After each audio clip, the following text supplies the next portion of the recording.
चल आवरलाय. हा झालंय माझं घास कापून. तुम्ही ट्रॅक्टर इकडे का बरं आणला? मग मार्वेल कापला असता ना एखाद दोन वज. नको आपल्याला उसाला जायचं उसावनात. ऊस आणायचं आहे का? हा घास तर पाण्यावाला ग. आत्ताच पाऊस झालाय. पाऊस झालाय पण मग ऊन किती पडत आहे. मग परत आता उद्यापासून रातबारीच लाईट चालू होईल. आज कोणता वार आहे? आज मंगळवार उद्या बुधवार आहे. हा. लाईट बदल ना आता. आज दिवसा भरून घेता का? हा दिवस भरून घेतो. ऊस घेऊन येऊ मग. आपल्याला भरपूर कमेंट आले आहो कायच्या त्या गव्हाच्या. कोणतं द्यायच्या भिजला होता तो. भिजला होता त्या गव्हाचं. काय केलं काय केलं ना आपला तो गहू दाखवला असता ना मंडळींना. काल केलाय पेंड्या पलटी दाखव आपण कसं झालंय.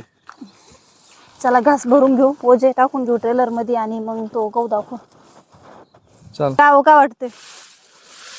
काय नाही आज बोललंच वाटतं हे बाई वांबटेलच अजून नाही निघणार वशन मधून. अजून 2 दिवस ऊन द्यावं लागेल मग.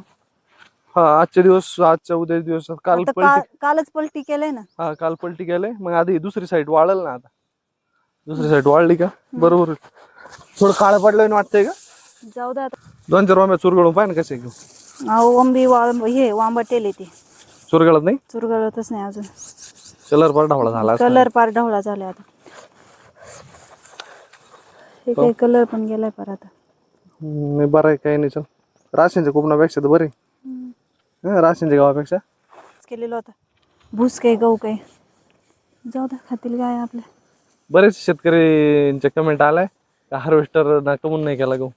आपण भुसासाठी हार्वेस्टरने नाही ना करत. बायांकडून सोंगून घेतो ना. आपल्याला घरी गायांना भूस लागतं ना. भुसा तर जीव गुतवतोय. आपल्याला चाराला आपल्याला सगळंच पाहिजे. चल 2 दिवस वाळून देऊन मग काढू. आता काय पाऊस सांगेल नाही लवकर. अजून 2-3 दिवस होऊन देऊ. 2 दिवस नाही 3 दिवस